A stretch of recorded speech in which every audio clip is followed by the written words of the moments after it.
The Pied Piper of Hamelin by Robert Browning. Hamelin town's in Brunswick, by famous Hanover city. The river Weser, deep and wide, washes its wall on the southern side. A pleasanter spot you never spied. But when begins my ditty, almost 500 years ago, to see the townsfolk suffer so from vermin was a pity. Rats! They fought the dogs and killed the cats, and bit the babies in the cradles, and ate the cheeses out of the vats, and licked the soup from the cook's own ladles, split open the kegs of salted sprats, made nests inside men's Sunday hats, and even spoiled the women's chats by drowning their speaking with shrieking and squeaking in 50 different shops and flats. At last the people in a body to the town hall came flocking. "'Tis clear," cried they, "our mayor's a noddy, and as for our corporation, shocking! To think we buy gowns lined with ermine for dolts that can't or won't determine what's like to rid us of our vermin. Rouse up, sirs, give your brains a racking to find the remedy we're lacking, or, sure as fate, we'll send you packing." At this the mayor and corporation quaked with a mighty consternation. An hour they sat in council. At length the mayor broke silence. "For a guilder I'd my ermine gown sell. I wish I were a mile hence. It's easy to bid one rack one's brain. I'm sure my poor head aches again, I've scratched it so, and all in vain. Oh, for a trap, a trap, a trap!" Just as he said this, what should hap at the chamber door but a gentle tap? "Bless us!" cried the mayor, "what's that?"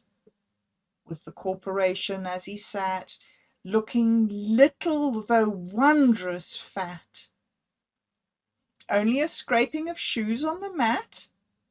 Anything like the sound of a rat makes my heart go pit-a-pat." "Come in!" the mayor cried, looking bigger. And in did come the strangest figure.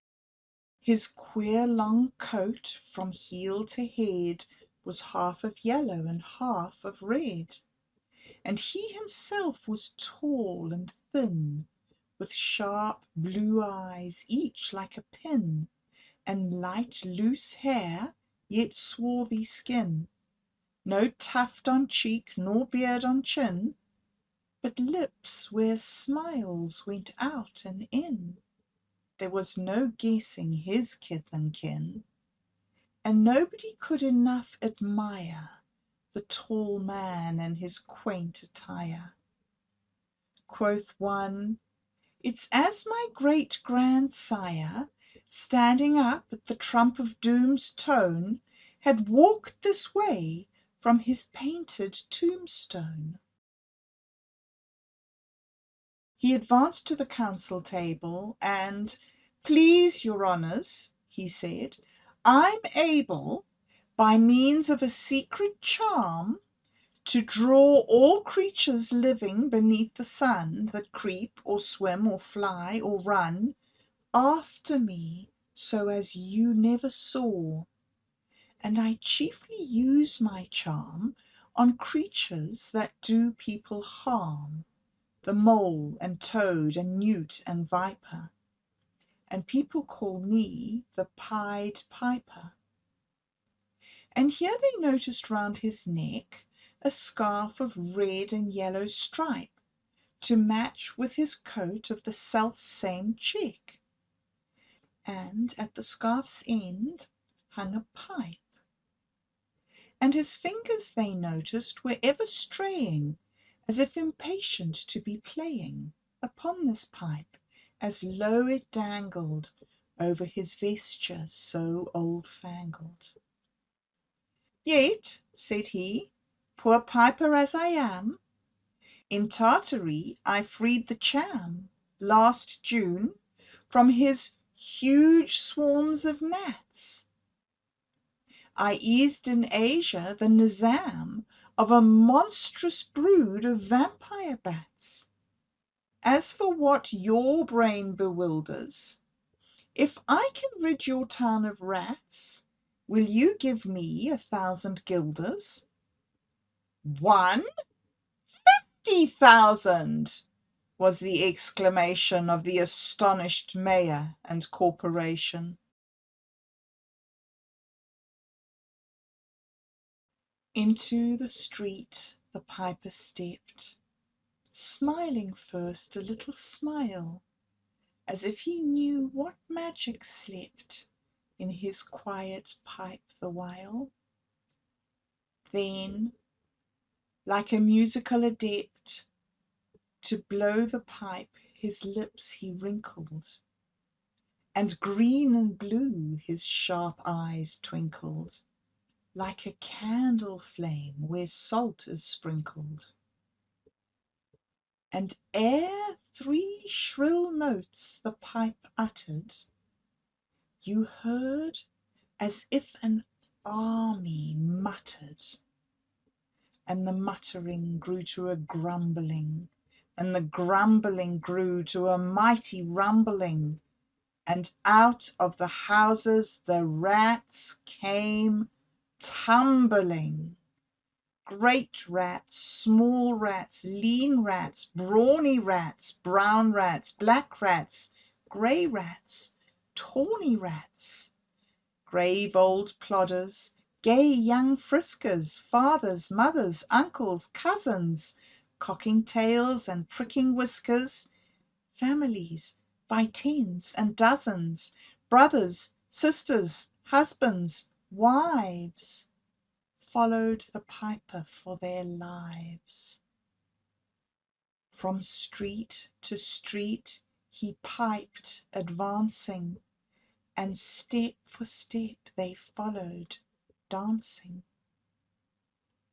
until they came to the river Weser, wherein all plunged and perished, save one, who, stout as Julius Caesar, swam across and lived to carry, as he the manuscript he cherished, to Rat land home his commentary, which was, at the first shrill notes of the pipe, I heard a sound as of scraping tripe, and putting apples wondrous ripe into a cider presser's gripe, and a moving away of pickle tub boards, and a leaving a jar of conserve cupboards, and a drawing the corks of train oil flasks,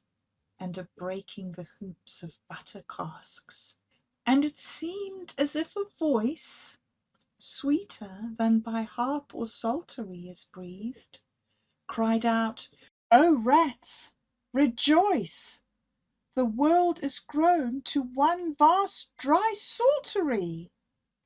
So munch on, crunch on, take your nuncheon, breakfast, supper, dinner, luncheon." And just as one bulky sugar puncheon, ready staved, like a great sun, shone glorious scarce an inch before me, just as methought it said, "Come bore me," I found the Weser rolling o'er me.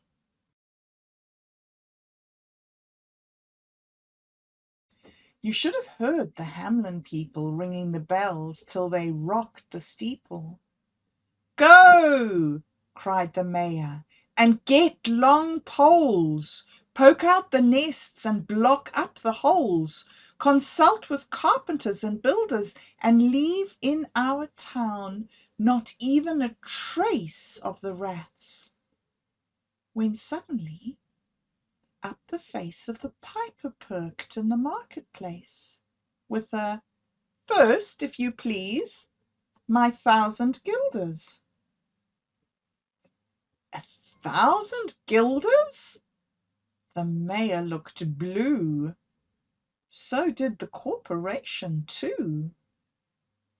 For council dinners made rare havoc, with claret, Moselle, vin de Grave, hock, and half the money would replenish their cellar's biggest butt with Rhenish. To pay this sum to a wandering fellow with a gypsy coat of red and yellow? Besides, quoth the mayor, with a knowing wink, our business was done at the river's brink. We saw with our eyes the vermin sink, and what's dead can't come to life, I think. So, friend, we're not the folks to shrink from the duty of giving you something for drink, and a matter of money to put in your poke. But as for the guilders, what we spoke of them, as you very well know, was in joke. Besides, our losses have made us thrifty. 1,000 guilders? Come, take 50. The piper's face fell, and he cried, "No trifling! I can't wait. Beside, I've promised to visit by dinner time Bagdad, and accept the prime of the head cook's pottage, all he's rich in, for having left in the caliph's kitchen of a nest of scorpions no survivor. With him I proved no bargain driver. With you, don't think I'll bait a striver. And folks who put me in a passion may find me pipe after another fashion." "How?" cried the mayor. "D'ye think I'd brook being worse treated than a cook? Insulted by a lazy ribald with idle's pipe and vesture piebald? You threaten us, fellow? Do your worst. Blow your pipe there till you burst." Once more he stepped into the street, and to his lips again laid his long pipe of smooth straight cane. And ere he blew 3 notes, such sweet soft notes as yet musician's cunning never gave the enraptured air, there was a rustling that seemed like a bustling of merry crowds justling at pitching and hustling. Small feet were pattering, wooden shoes clattering, little hands clapping, and little tongues chattering, and, like fowls in a farmyard when barley is scattering, out came the children running, all the little boys and girls, with rosy cheeks and flaxen curls, and sparkling eyes and teeth like pearls, tripping and skipping, ran merrily after the wonderful music, with shouting and laughter.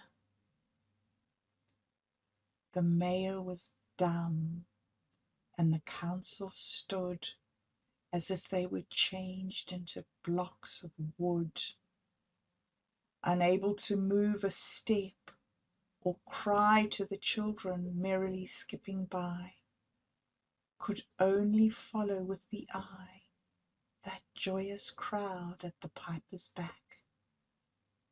But how the mayor was on the rack, and the wretched council's bosoms beat, as the piper turned from the High Street to where the Weser rolled its waters, right in the way of their sons and daughters. However, he turned from south to west, and to Koppelberg Hill his steps addressed, and after him the children pressed.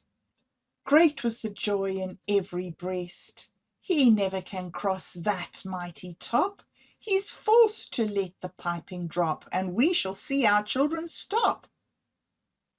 When lo, as they reached the mountain's side, a wondrous portal opened wide, as if a cavern was suddenly hollowed, and the piper advanced, and the children followed. And when all were in, to the very last, the door in the mountain side shut fast. Did I say all? No, one was lame, and could not dance the whole of the way.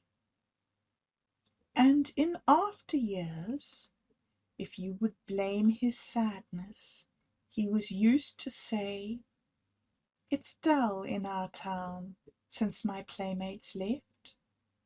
I can't forget that I'm bereft of all the pleasant sights they see, which the piper also promised me. For he led us," he said, "to a joyous land, joining the town and just at hand, where waters gushed and fruit trees grew, and flowers put forth a fairer hue, and everything was strange and new.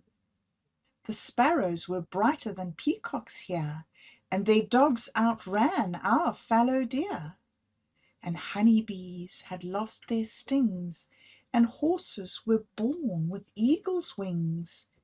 And just as I felt assured my lame foot would be speedily cured, the music stopped, and I stood still, and found myself outside the hill, left alone against my will, to go now limping as before, and never hear of that country more. Alas, alas for Hamelin! There came into many a burgher's pate a text which says that heaven's gate opes to the rich at as easy a rate as the needle's eye takes a camel in. The mayor sent east, west, north, and south to offer the piper by word of mouth, whatever it was men's lot, to find him silver and gold to his heart's content, if he'd only return the way he went, and bring the children behind him. But when they saw 'twas a lost endeavour, and the piper and dancers were gone for ever, they made a decree that lawyers never should think their records dated duly if, after the day of the month and year, these words did not as well appear. And so long after what happened here on the 22nd of July, 1376, and the better in memory to fix the place of the children's last retreat, they called it the Pied Piper's Street, where anyone playing on pipe or tabor was sure for the future to lose his labour. Nor suffered they hostelry or tavern to shock with mirth a street so solemn, but opposite the place of the cavern they wrote the story on a column, and on the great church window painted the same, to make the world acquainted how their children were stolen away. And there it stands to this very day.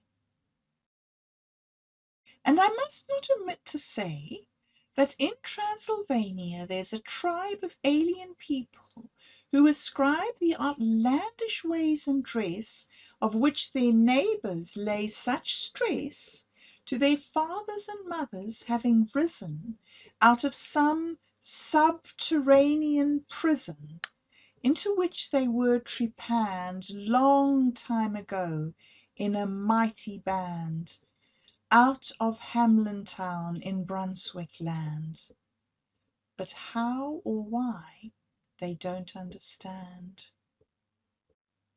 So, Willie, let you and me be wipers of scores out with all men, especially pipers. And whether they pipe us from rats or from mice, if we've promised them aught, let us keep our promise. Bob, bob, bobbing, bob, bob, bobbing, bobbing along, bobbing along. Bob, bob, bobbing, bob, bob, bobbing, bobbing along, bobbing along.